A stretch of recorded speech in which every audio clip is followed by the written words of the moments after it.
नमस्कार विद्यार्थी मित्रांनो, इयत्ता 7वी स्कॉलरशिप परीक्षा विषय गणित यामध्ये आज आपण घटक क्रमांक 3.2 परिमेय संख्या समजून घेणार आहोत. त्यामध्ये पहिलाच प्रश्न आहे की पदावली एक या ठिकाणी दिलेली आहे. परिमेय संख्या म्हणजे अंश आणि छेद या स्वरूपामध्ये दिलेल्या संख्या पदावलीमध्ये कंसात 1 अंश छेद 2 अधिक 2 अंश छेद 3 अधिक 3 अंश छेद 4 कंस बंद वजा 23 अंश छेद 12.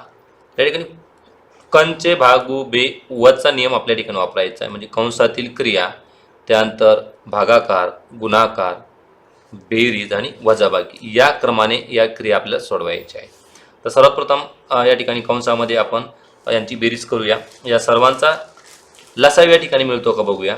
तर मिळतो आपल्याला या ठिकाणी 12 या सर्वांचा लसाव येतो. म्हणजे या छेदाला जर आपण 3 ने गुणलं तर उत्तर 12 येतं. याच्या छेदाला जर आपण 4 ने गुणले तर उत्तर 12 येतं. आणि याच्या छेदाला जर आपण 6 ने गुणलं तर उत्तर 12 येतं. छेद समान करतानाचा एक नियम आहे, जी क्रिया छेदासोबत केली तीच अंशासोबत करावी लागते. म्हणजे जर छेदाला 6 ने गुणलं तर अंशाला पण 6 ने गुणावं लागणार आहे. या ठिकाणी सुद्धा त्याच पद्धतीने आपल्याला करावं लागणार आहे. बघा या ठिकाणी 6 दुने 12, छेदाला 6 ने गुणलं म्हणजे अंशाला पण 6 ने गुणायचं. म्हणजे 6 1 6 अधिक 4 त्रिक 12 म्हणजे या ठिकाणी 12 आलेला आहे छेद. आता अंश सुद्धा 4 दुने 8, अंश सुद्धा या ठिकाणी 8 येणार आहे याचा.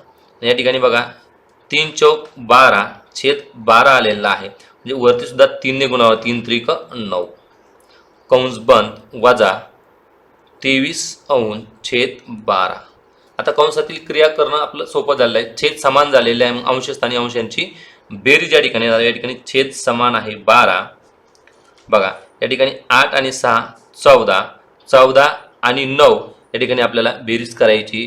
14 मध्ये जर आपण 9 मिळवले तर या ठिकाणी 23 उत्तर येते. बरोबर आहे. तर या ठिकाणी याचे उत्तर आलेलं आहे 23 वजा 23 अंश छेद 12. तर या ठिकाणी जर आपण छेदस्थानी छेदांचा समान छेद आहे म्हणजे या ठिकाणी 12 येतील आणि 23 वजा 23 0 म्हणजे उत्तर आलेलं आहे. अंतिम उत्तर आपलं 0. ऑप्शन नंबर 2 हे याचं उत्तर आहे मित्रांनो. प्रश्न दुसरा तसाच आहे, पदावलीचा आहे. कंसामध्ये वजा 51 छेद 85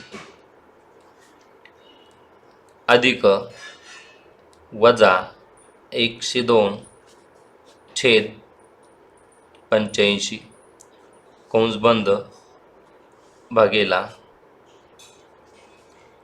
25 छेद वजा 125 कंस बंद. बघा मित्रांनो या ठिकाणी आपले पाढेपाठ असायला पाहिजे. जर पाढेपाठ असतील तर आपल्याला या समीकरणाला किंवा या पदावलीला लघुरूप देता येतं. बघा या ठिकाणी 17चा पाढा या ठिकाणी पाठ पाहत आपल्याला 17 त्रिक 51 म्हणजे या ठिकाणी वजा 51 म्हणजे 17 त्रिक 51. तर 51 न लिहिता आपण या ठिकाणी वजा 3 लिहूया छेदामध्ये. 17 त्रिक 51, 17 चौक 68, 17 5 85 या ठिकाणी 5 छेद तो अधिक आणि वजा. तर या ठिकाणी वजाबाकीचं चिन्ह येणार आहे. अधिक वजा वजा होत असते. वजा 17 5 85, 17 6 102 म्हणजे 102 ठिकाणी आणि 17 5 85 कंसामध्ये ठेवूया. आपण कंस संपलेला नाही आहे आपला. बरोबर आहे. भागेला या ठिकाणी कंसातच ठेवावं लागणार आहे. 25 1 25 आणि 25 5 125 वजा चिन्ह अंशात छेदात किंवा कुठेही आपण देऊ शकतो. ठीक आहे. आता याला आपण सोडूया. बघा छेद समान आहे आणि या ठिकाणी वजाबाकीचं चिन्ह आहे. म्हणजे या ठिकाणी चिन्ह वजाबाकीचं येणार आहे आणि क्रिया बेरजीची होणार आहे. 6 आणि 3 9 म्हणजे वजा 9 अंश छेद 5 भागेला वजा 1 अंश छेद 5. बघा अंश आणि छेद किंवा अपूर्णांकामध्ये आपण भागाकार करत नसतो, तर भागाकाराचं रूपांतर गुणाकारामध्ये करून ते आपण सोडवत असतो. कारण ठिकाणी अपूर्णांकामध्ये भागणे म्हणजेच त्या गुणाकार व्यस्ताने गुणने अंश आणि छेद यांची अदलाबदल करून गुणाकार करणे. या ठिकाणी वजा 9 अंश छेद 5 दिसतंय सर्वांना, गुणेला वजा 5 अंश छेद 1. बघा वजा वजा चिन्ह या ठिकाणी निघून जाणार आहे आणि 5 या ठिकाणी शिल्लक राहणार आहे. वजा वजा अधिक म्हणजे याचं अंतिम उत्तर आहे +9. बघा चिन्हाला खूप महत्त्व आहे या प्रश्नामध्ये. याचं अंतिम उत्तर आहे -9 किंवा +9, जे की पर्याय क्रमांक 3 मध्ये दर्शवतं. म्हणजे पर्याय क्रमांक 3 हे या प्रश्नाचं अंतिम सत्य आहे आणि अंतिम उत्तर आहे.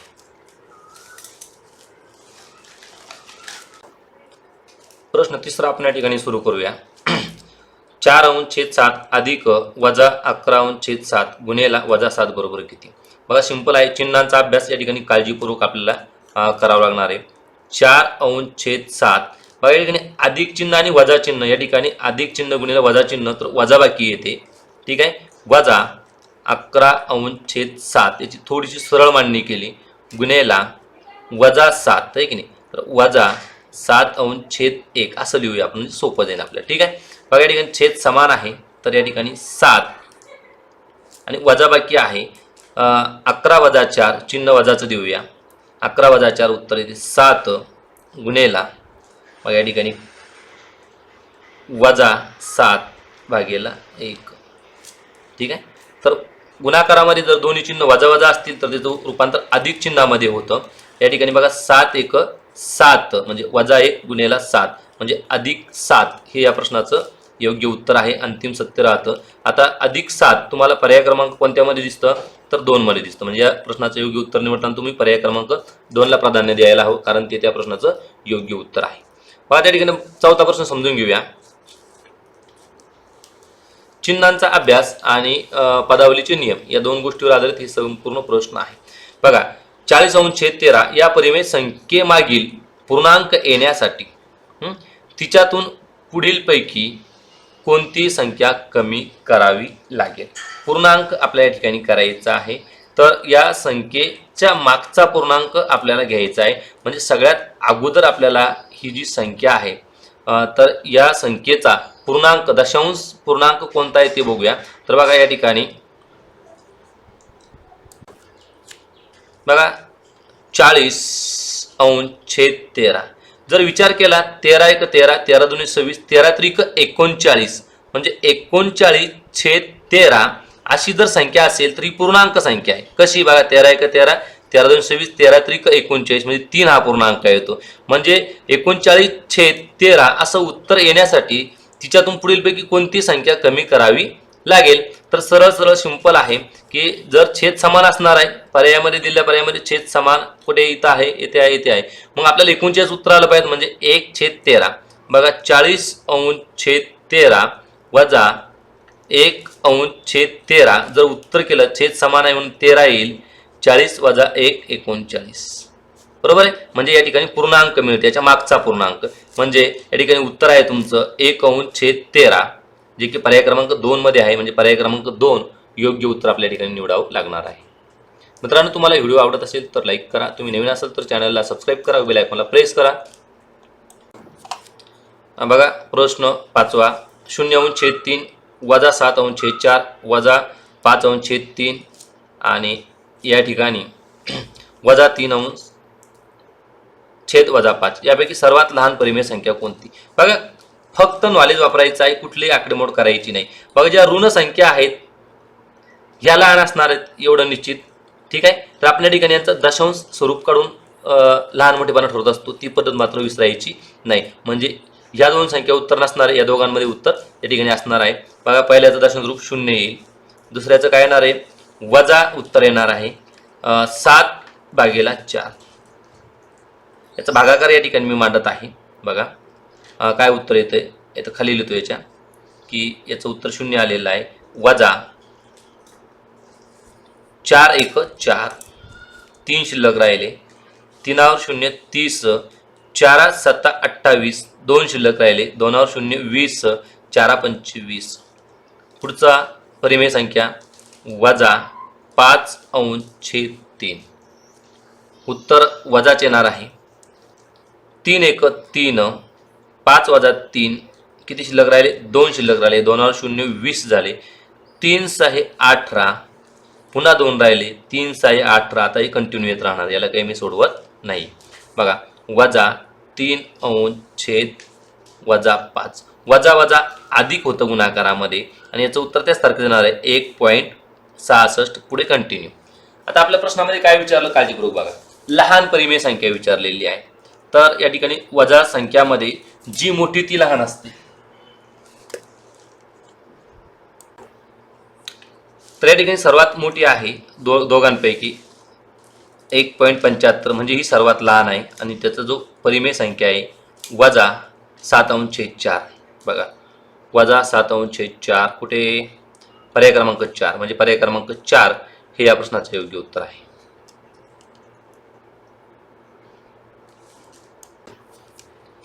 प्रश्न 6 3/4 वजा 6/8 आणि 9/11 या परिमेय संख्या चढत्या क्रमाने लिहिल्यास पुढीलपैकी कोणता पर्याय योग्य आहे. म्हणजे याची चढत्या क्रमाने मांडणी करायची सरळ सरळ. बघा 3/4 याचं दशांश रूप आपण या ठिकाणी काढूया. बघा 0.4 7 28 2 उरले 4 5 20 4/3 म्हणजे 0.75 हे आपलं पाठ असायला पाहिजेत. वजा 6/8 ठिकाणी वजा चिन्ह उत्तराचं 0.60 झाले.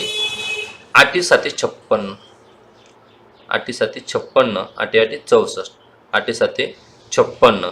आता या ठिकाणी बघा किती उरले 4 उरले आणि 5 8 40 किंवा 8 5 40 म्हणजे वजा 0.75.